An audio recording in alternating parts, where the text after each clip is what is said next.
At this time, Marty Geimer. Marty Geimer is the president of the Beverly Hills Historical Society, and Marty's going to give us a presentation on the hotel, the historical perspective of the hotel. Winston Millett, I know, is in the back. If he'd stand up and come forward.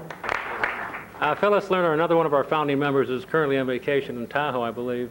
But Winston was the one of the founding members for the Historical Society. Another past president in our current council is Alan Bunnage, but also Ira Goldberg. Michael Campbell is our treasurer. He was the person that put on the Hearst Castle tour, the Catalina trip, amongst a few things. But also he's going to be heavily involved in the next Greystone tour. It's coming up November 18th and 19th of this year. Also here is our archivist, Pamela Johnston. Thank you. I'd like to mention that at the initial meeting of the Historical Society, one fellow named Fred Cunningham sat on the couch in my living room with me, and we plotted this whole thing some 10 and a half years ago. Thank you, Fred. Marty, I want to thank you and your team for preserving the history of this magnificent community for all the generations and generations to come to understand our roots and how we've developed. And thank you and all of you. What I'd like to do now is turn it over to Marc Wanamaker. He's our lifetime member. He's a lifesaver.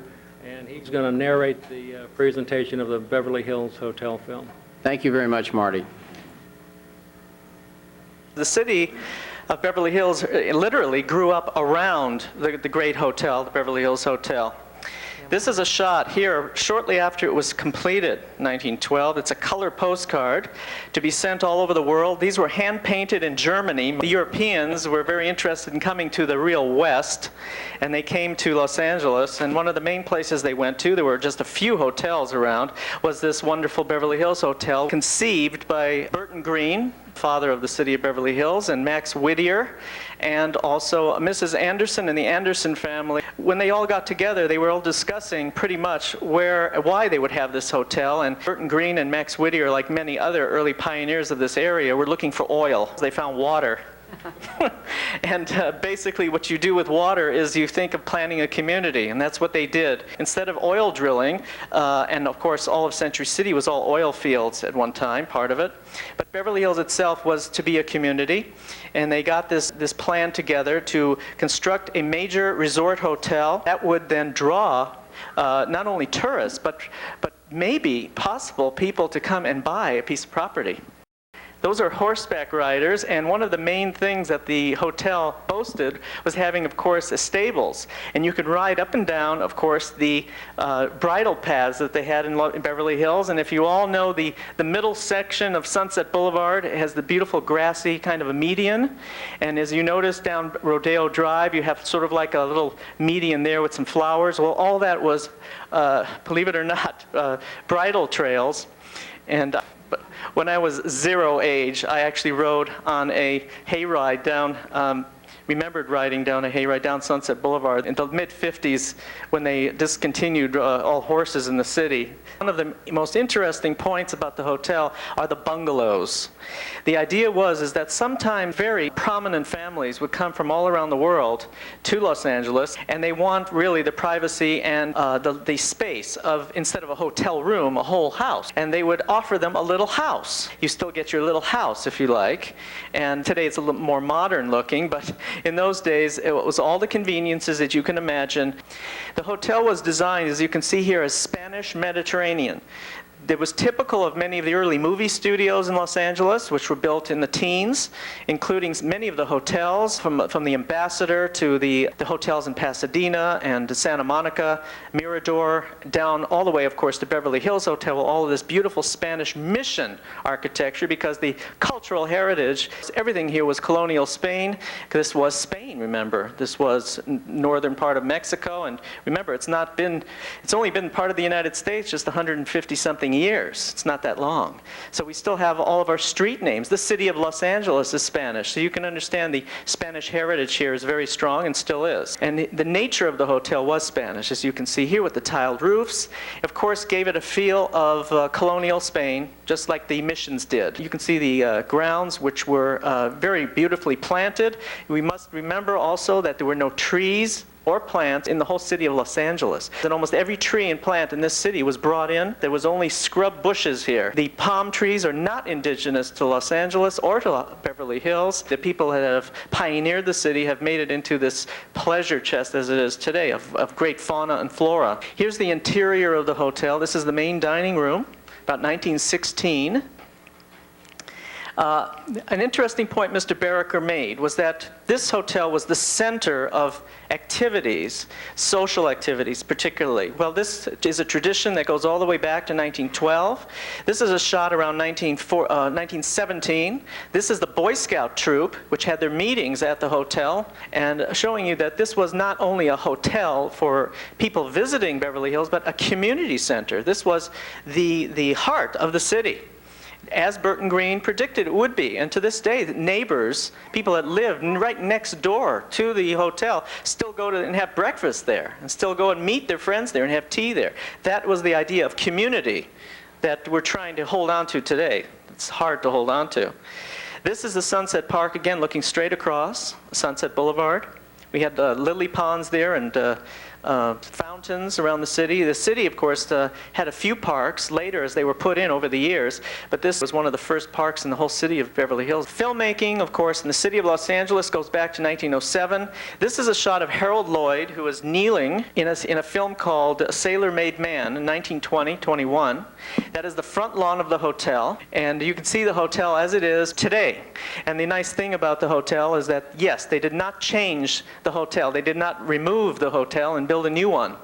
They improved the old one and kept it, hopefully, going for another 80, 90 years. Everyone remembers the hotel as it was and pretty much as it still is, and we're very proud of that. Will Rogers, of course, was one of the early patrons of the city, and Will lived right across the street, right on Crescent, right across from the hotel, and lived there for many years. He also had his polo field and his other house in Pacific Palisades, and eventually moved to Pacific Palisades. But the house he remembered, and his sons talked about the house right next to the hotel, and they were always at the hotel. And Will Rogers loved polo, and he was one of the main pioneers of polo playing for the movie stars and the other people that lived in the area.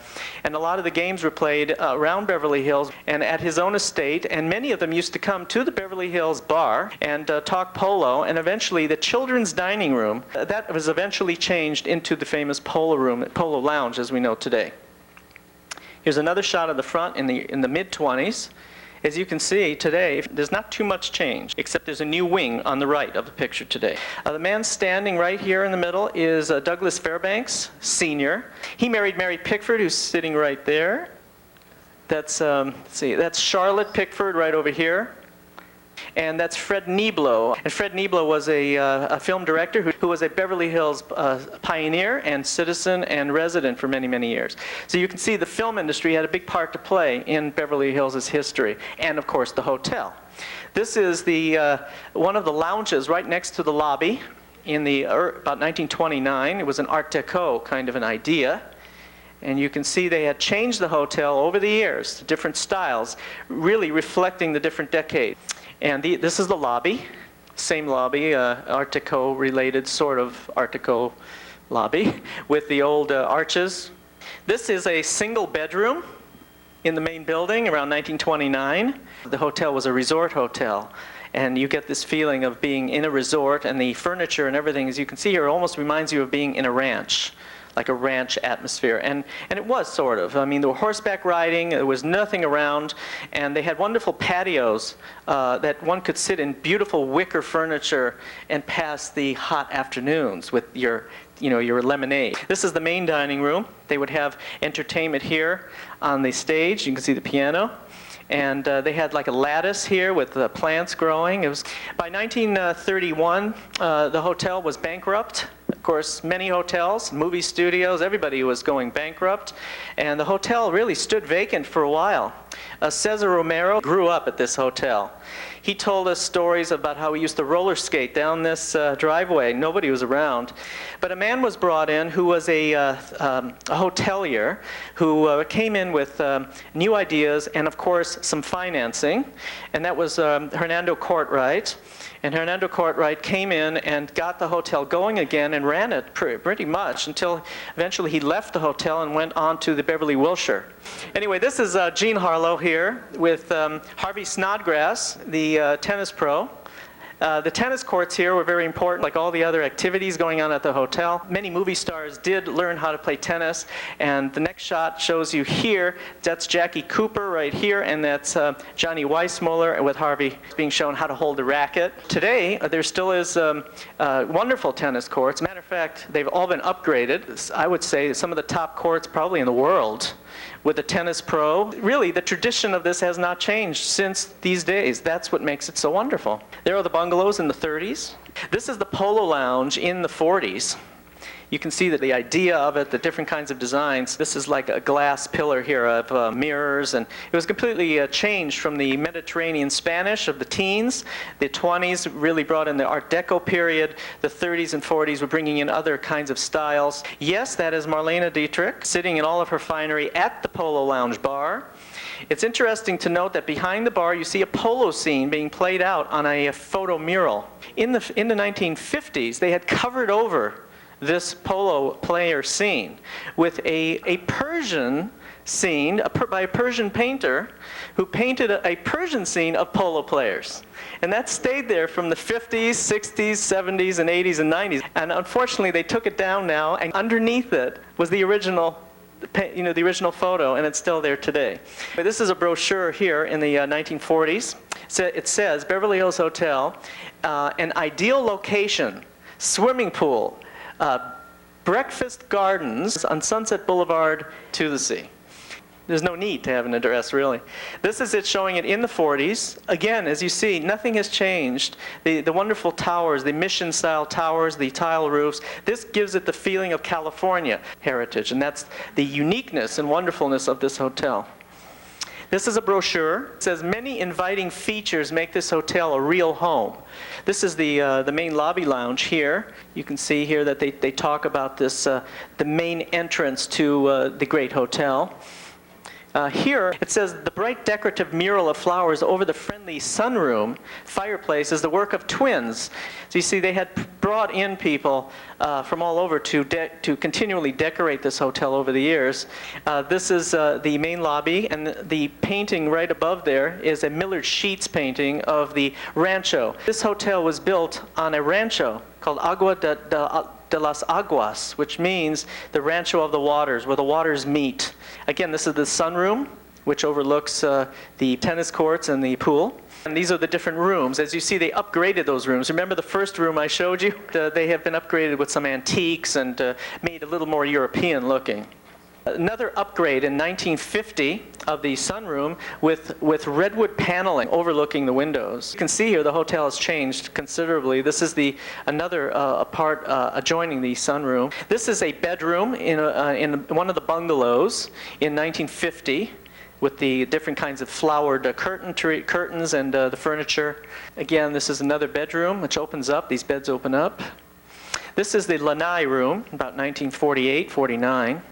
You notice the characteristic banana leaf, right, wallpaper, which was really brought in and designed by Don Loper, the famous designer of clothing and, of course, costumes, worked at the studios. There were many stories about this wallpaper. It was made up by a particular company, and they brought it over, and then they cut out much of the leaves and pasted each leaf on the wall. If you look at it closely, you'll see each one has been hand done, which gives it this feel, a little bit of feel of 3 dimension. There is finally the pool in about 1948. In the early days, there was no swimming pool. Why? Because in the teens, it was not allowed to show your body. So they did not have a swimming pool. Of course, after World War I, during the flapper era, and they decided to start to think about it. And it didn't really happen until around the 30s, and really a fine pool was put in by 1935 there. But it was a sandy beach. You can imagine the mess that must have been for their maintenance crews. This is the rodeo room, which is right adjacent to the lounges and the main lobby. Maurice Chevalier right there, and he's sitting with Don Loper, who's right there. Now this is 1949. This is Harold Lloyd right in the center, right here. And Harold Lloyd is officiating the groundbreaking for the Paul Williams wing. That is that new wing right at the east part of the whole complex. That is Hernando Cartwright, and he had shown him pretending to repair or to restore the Sheets painting of the Rancho de las Aguas. These are some of the shops in the 50s, showing you the kinds of shops, flower shops. Of course, the barber shop has been there for years. This is there's the Persian mural. It's a Persian painted mural of polo players. And this is a publicist sitting there at the bar, which was typical of the Polo Lounge because it relates a lot to publicity, movie industry, of course, in the city. That is Gloria Swanson promoting the film that she just finished, Sunset Boulevard, in 1950. Yes, she is bolting down new signs that were put up in 1950 right in front of the hotel at Crescent and Sunset. Getting into the mid-50s, and yes, there are swimming pools, but you notice the one piece and maybe a daring two-piece bathing suit, maybe, you might say. Gregory Peck right there for designing Woman at the hotel pool. And of course, many a film shot at the hotel over the years. California Suite, for example, used a lot of the hotel. And this is the Paul Williams wing that they were dedicating in 1949. As you can see, it's quite a wing, quite unusual. Of course, is built for the sun. I remember Richard Attenborough was there just recently, just before the hotel closed, and he had some beautiful rooms there, the light was there almost all day. It was wonderful. This is the canopy that they put in 1949. You can see here the striped canopy everybody remembers, the green and white. You can see this is a dated picture. You can see the cars have changed somewhat, haven't they? And there's the familiar site. Just take the cars away and it's hard to tell really what decade we're in. This is Who's Been Sleeping in My Bed? With Dean Martin, Carol Burnett, Jill St. John, and Marty Balsam right there, and others. And there's a scene in which a lot of them fall into the Beverly Hills swimming pool. This is the Persian room. It just so happens there was a lot of Persian activity way before the Persian community was here. This is the hotel in the 70s. As you can see, the city has grown around it considerably. This is Sunset Boulevard as it runs right down here. This is probably Beverly Drive right down here. And there's a Sunset Park right in there. The city has really grown incredibly, but the hotel endures and still endures as the center of activity. This is how it looked in the up until the time of closing in the December of '92. It seems like yesterday. I was there the day before closing at the Polo Lounge. We had this party, and it seems like yesterday. Just looking at the pictures, and it's already 1995, July, August. It's hard to believe that 2.5 years have gone by. This shot of one of the bungalows, which you can see has gone through a little bit of change since 1912. The Polo Lounge, of course, this is right before closing. This is the groundbreaking ceremony for the renovation. That's Cesar Romero. Right here, toasting, and the Sultan of Brunei's. We have to thank, of course, the Sultan of Brunei for the hotel's financing, because without him, who knows what would have happened. So we must give him a great round of thanks for that this hotel is going to have another 80 years. And this is what the hotel looked like when they wrapped it. This is the wrapping of the hotel to keep the noise and the dirt down so the neighbors wouldn't be inundated with all the noise and the dirt, of course. So too many people didn't notice, because you notice it's green, and green sort of blends in, so it was kind of nice. Now these are the new shots that the Historical Society just received from the hotel. It does not look that much different, just cleaner, newer. This is the new lobby. Well, this is the feeling of it's sort of a feeling. You notice the banana plants, again, the theme, which is wonderful, which goes with the theme of the wallpaper. The real plants are all around the property. Everything is a mixture of the California, European, south of France feel. It's an international feel, that's the idea.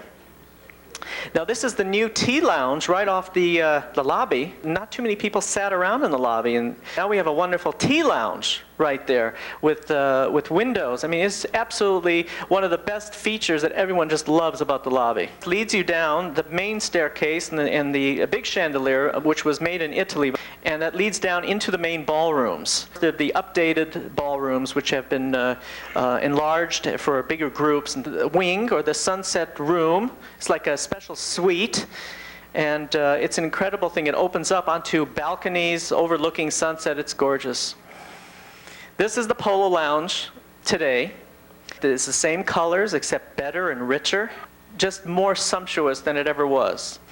And there's the swimming pool area showing you the outside of the hotel. These are the new wings that were built in. This big ballroom wing here, which is 2 stories, they incorporated the original arches here, you know, the idea of Spanish colonial arches. They put in this big grand staircase, which is all lit with the sun. This is the original wing, the 1912 wing, which gives it still the character of the original days. The swimming pool is the same pool area except cleaner, updated. And the last couple shots show you the entranceway, which again hasn't changed. It still is the familiar canopy leading in at night. And the last shot showing you at night, which is wonderful. So I just want to say one last thing about this whole project and the whole hotel. Is that longtime residents like myself and many others who are historical related people who were worried about this whole thing, a lot of us, believe it or not, are not upset about it. Matter of fact, we're very happy at what's happened, that most of the hotel is intact, and not only that, better than ever before. So thank you.